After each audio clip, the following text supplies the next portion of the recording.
Welcome back to another from the Markives, if that's what I'm calling it, random pulls. I got the same box I had last time. I'm just going to pull some random discs out and talk about it. If you have any thoughts on this, if you like me doing these casual things, and if you have any thoughts on these films yourself, please feel free to share.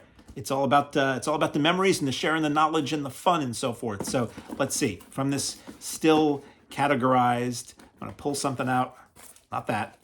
And this is, I have reviewed this on the channel, so I want to be very brief.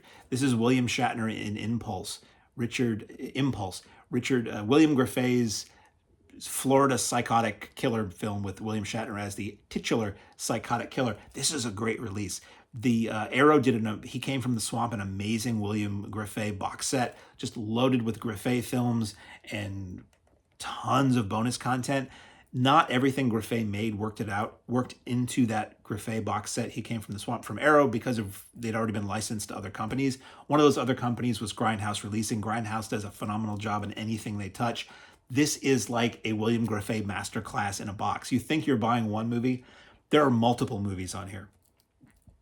There are tons of extras. There's extras with Shatner. There's Q&As with Shatner. There's outtakes. There's, as I said, bonus feature films on here. This is almost worth it alone, especially if you're a fan of Gilbert Gottfried's Amazing Colossal Podcast and the type of retro train wreck old-timey showbiz that we were all fans of. Him and Frank Sino Padre talking about in that show. There's a film called The Godmothers on here that is it is Mickey Rooney and I'm blanking on his name, and that's a shame because he's great. Jerry Lester, Buddy Lester, one of the Lester boys.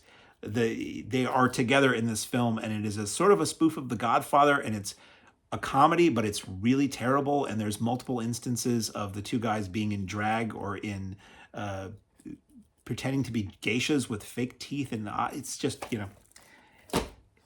the movie Impulse is really cool and really fun in a sleazy drive-in Florida kind of way.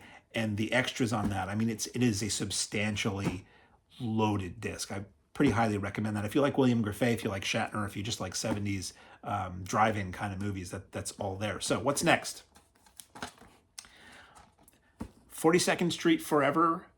From the creators of 42nd Street Forever comes Grindhouse Universe. Killer Canines, Mondo Oddities, Cannibal Carnage, Brutal Bikers, Sensational Exploitation from Ban 1 Productions, which, yes, is a reference to Smokey and the Bandit. So, I don't know if you could see that or not. So this is a trailer compilation. These things I could never get enough trailer compilations. I still can't. I still keep buying them because no matter how many of these I get and how many of these I watch and how many trailers I've seen in person, every one of these digs up something I've never seen or heard of before that blows my mind and gets me writing down, where can I find that? So 42nd Street Forever was a series of, I believe Severin put those out, a series of DVDs, Blu-rays of, 42nd Street Grindhouse kind of trailers. This is another one of those. I've got a bunch of these. Something Weird really kicked it all off. I know Sinister Cinema used to do it too. They would put out tapes of trailers. Something Weird had the Dusk Till Dawn Drive-In Trashorama series, which were an amazing series of tapes, later DVDs, DVD-Rs, that would come with an audio cassette. So you would get 2 full hours of just crazy trailers on the tape, and then the audio cassette would be like another 60 to 90 minutes of old radio spots and drive-in ballyhoo and stuff like that. They're pretty essential volumes if you can find them. And I've never not wanted to pick up. Garage House Pictures did a series of trailer compilations. There is I think Umbrella in Australia did the Drive-In Delirium, I think they were called, trailer compilations. There's a million of them, and I love them all. So this is just a compilation. It is over 2 hours, and it has audio commentary by cult journalist David Hayes. So a ton of stuff on here. It's super fun, and you can't go wrong with it. I have no idea how easy this is to get anymore. I picked this up a very long time ago, and like so many things, when my stuff lives in boxes, I forgot I even had it. Next is, again, these are alphabetical, so it's all going to be in the same general letter. BMW Films presents The Hire. Again, I don't know how easy this stuff is to see anymore. I don't know if BMW has this on their website. I don't know if it's on YouTube. I know this originally came out as like a little cardboard sleeve DVD. It was free. It was free from BMW just because it was promotional. It was a series of 8 short films and it was directed by, okay, 8 short films, all starring Clive Owen as this mysterious, like, driver who is needed for various things. So sometimes it's like a comedy, sometimes it's intrigue, sometimes it's like a spy thing, sometimes it's like a crime thing. You have the directors who directed these short films: John Woo, Joe Carnahan, Tony Scott, John Frankenheimer, which might have been the last thing he did, Ang Lee, Wong Kar-wai, Guy Ritchie, and Alejandro Gonzalez Inarritu. And they star people you would recognize. Madonna's in one. Thomas Milian is in one. They're really good short films. And I remember watching these at the time going, you could turn these into a series of films. Like, you could link these together, shoot a bit more, and have a pretty badass movie about this guy who's just this mysterious driver. I guess like the Transporter movies were similar to that. But when is this from? This is from 2003. So they were done probably 2002, 2003. Really good. And again, I have no idea if it's easy to get this at all anywhere, but I haven't watched it in a long time. I haven't thought about it in a long time, but once in a while I do, and I'm just like, these movies were pretty badass. So is that all? One more. Let's go from over here. We have, nope, it's a movie I've never seen. There's a couple things in here I haven't seen. We'll go with something I have. This is a film, Honky Tonk Freeway. This is a Network UK DVD release, out of print, but I'm pretty sure there's a Blu-ray of this that came out after I bought this in the US if you want to see it. This is directed by John Schlesinger, probably a lesser title in his filmography to a lot of people. Great artwork on that. You've got William Devane, Beau Bridges, Terry Garr, Beverly D'Angelo, George Zunza, Hume Cronin, Jessica Tandy, and Daniel Stern is in this film.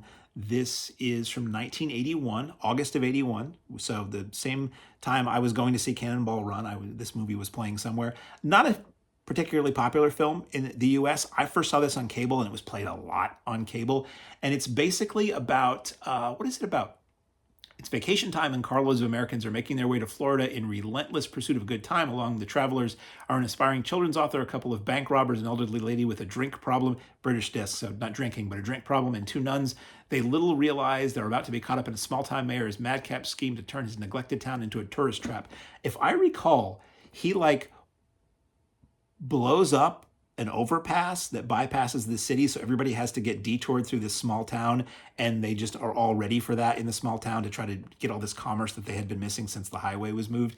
It's a fun, funny movie. It's wacky. It's 80s. It probably has some stuff in here that people would frown upon now, but I remember as a kid thinking it was funny. I bought this disc because Network UK, which is a much beloved and sadly missed company, Network was the place that released a ton of British TV to DVD and Blu-ray. They did some great restorations, did an amazing Prisoner set. They did just tons and tons of stuff from like the 50s up to almost the present. And they released a lot of feature films, some American, but mostly British. They were great. They would do these great sales. Network was great where like after a period of time, they would always drop the prices on things so you could get things very affordably. And then one day it was announced their website's gone.